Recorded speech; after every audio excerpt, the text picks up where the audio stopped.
ধন্যবাদ আপনাদেরকে আসার জন্য। আমরা যেটা আসলে খুব পরিষ্কারভাবে বলতে চাই যে এই যে নির্বাচনটা আমরা পেলাম, এটা কিন্তু ২৪-এর অভ্যুত্থানের জন্যই নির্বাচন।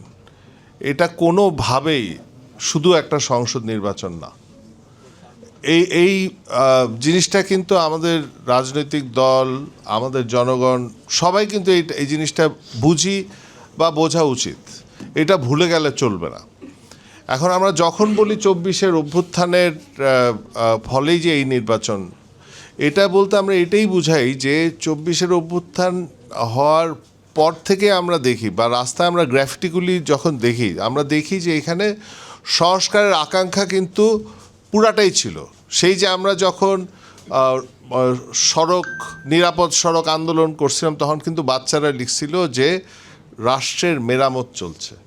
সেখান থেকেই কিন্তু এই সংস্কারের আকাঙ্ক্ষাটা আসছিল এবং ২৪-এর অভ্যুত্থানে কিন্তু এই যে সংস্কারের আকাঙ্ক্ষাটা খুব পরিষ্কারভাবেই ছিল এবং এই যে নির্বাচন করলাম, এই যে ঐক্য কমিশন হলো, সেই আকাঙ্ক্ষা থেকেই কিন্তু সৃষ্টি হলো। এইখান থেকে আমরা গণভোট পেলাম। এই গণভোট এই বাংলাদেশের মানুষের যে সংস্কারের আকাঙ্ক্ষা বা সংস্কার আমরা বলি, বাংলাদেশের মানুষের আকাঙ্ক্ষাটা হচ্ছে ভাই পরিবর্তনের আকাঙ্ক্ষা। সে চায় যে আগে যে অবস্থাটা চলছে সেটা আসলে চলতে পারবে না। সেই আকাঙ্ক্ষার থেকেই কিন্তু এই নির্বাচনটা হয়েছে। আমরা যেটাতে ভয় পাচ্ছি, খুবই ভয় পাচ্ছি, সেটা হচ্ছে যে নির্বাচনের পরে যে শপথ নিলেন না আমাদের বড় দল, সেটা থেকে আমাদের ভয়টা হচ্ছে এই যে ওনারা এটাকে কি সংসদ নির্বাচনই করে ফেললেন। ওনারা কি মনে করছেন যে ওনারা রাষ্ট্র পরিচালনার ভার নেওয়াটাই হচ্ছে ওনাদের ২/৩ মানুষের ভোট?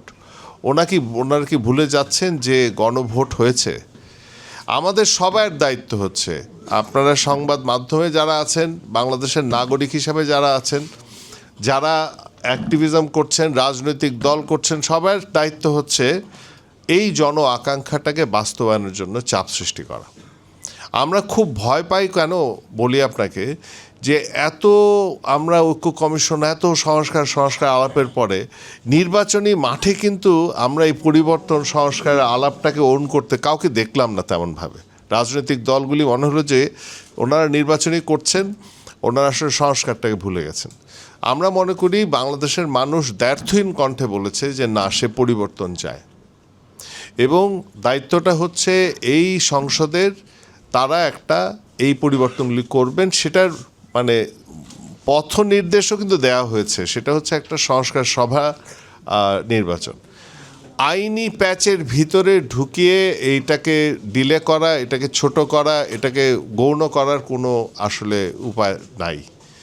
তো আমরা যেটা চাচ্ছি সেটা হচ্ছে যে বাংলাদেশের রাজনৈতিক ক্ষমতায় যারা আছেন তারা এটা বুঝবেন, এই আকাঙ্ক্ষাকে বাস্তবায়ন করবেন। যদি না করেন, আমি যেটা মনে করি সেটা হচ্ছে যে এই যে যারা আপনার এই অভ্যুত্থানের পিছনে সামনে রক্ত দিয়েছে, যারা এই অভ্যুত্থানটাকে তাদের কাঁধে করে বহন করেছেন, যার ফলেই এই সরকার ক্ষমতায় আসতে পেরেছে, তাদের মন আসলে মানে তারা মেনে নেবেন না এবং এই আগামী ৫ বছর কোনো কারণ ছাড়াই আমরা আসলে অস্থিতিশীল বাংলাদেশ আসলে পাবো, যেটার কোনো প্রয়োজন নেই।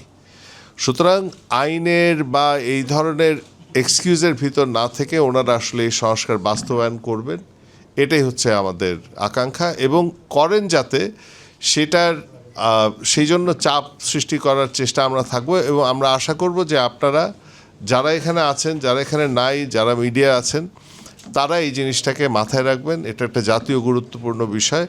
এটা যাতে এই চাপটা আপনারাও আমাদের সাথে সঙ্গী হন বা আপনাদের সাথেও আমরা থাকবো। ধন্যবাদ।